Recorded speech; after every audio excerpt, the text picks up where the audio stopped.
Hi, and welcome back to Raising Rogers. The book we're going to talk about today is The God Contest. This is a part of the Tales That Tell the Truth series from the Good Book Company, and this book is written by Carl Laferton and illustrated by Catalina Echeverri. Again, the same illustrator does all these books, so they're very cohesive and they look beautiful on your shelf. This book has been well loved. We've had this book a long time, so hopefully it doesn't fall apart during our review.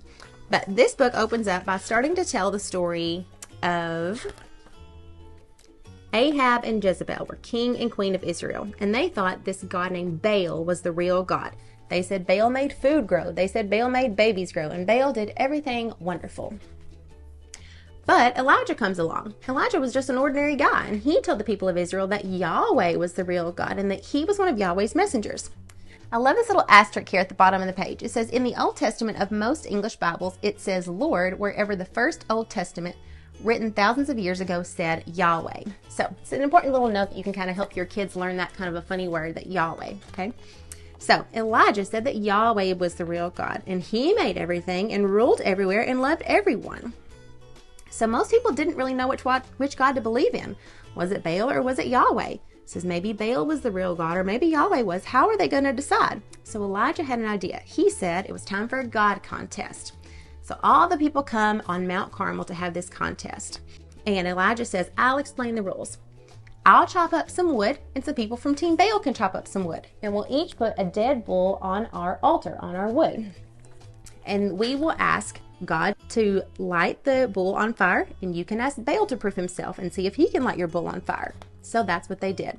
So Team Baal went first. 400 of these people shouted to Baal. They kept shouting to Baal for hours and hours and nothing happened. And Elijah started teasing them and said, maybe you need to shout louder. Maybe Baal is busy thinking. Maybe he's on the toilet, which my kids think is hilarious.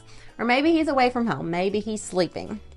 So they shouted louder and louder from daytime to nighttime, and nothing happened.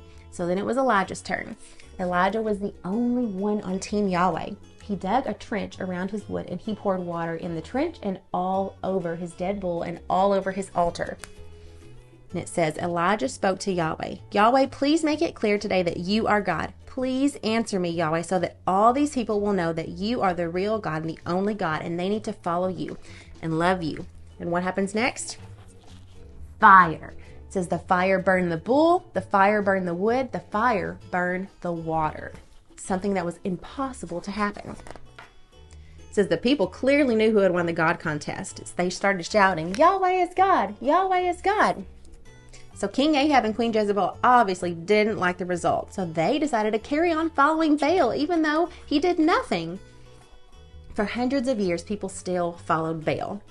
So years passed, and it says it's time for another God contest. This time, Yahweh did something even more amazing. He didn't send fire. He came as a human, Jesus. It says Jesus said he was Yahweh. Jesus showed he was Yahweh through the miracles that he did. But people still weren't sure. They said maybe Jesus was the real God. Maybe he wasn't. Maybe there were lots of gods, or maybe there was no God at all. How were they going to decide? So it was time for one final God contest on a mountain called Mount Zion. I will come back to life after I have died, and then you will know that I'm Yahweh. And then I'll give life forever to everyone who's on my team. So that's what Jesus did. He let people kill him on a cross. They placed him in a tomb, and he was totally dead. No way he could ever be alive again. And for 3 days, nothing happened. And then what happened? Life. Jesus came back to life. Jesus rose back to life. He had a body that worked, and he could live forever. The God contest was over. I love this page because it's the people shouting. It says, Jesus is Yahweh, Jesus is God. And all of these people that are illustrated here are real people, and it gives their names in teeny tiny print down here. So we have people like Athanasius, Martin Luther, George Whitefield, Betsy Stockton, and so on. Lots of people knew that Jesus was the real God, and he made everything and ruled everywhere. Now, lots of people joined Team Jesus, but not everyone did.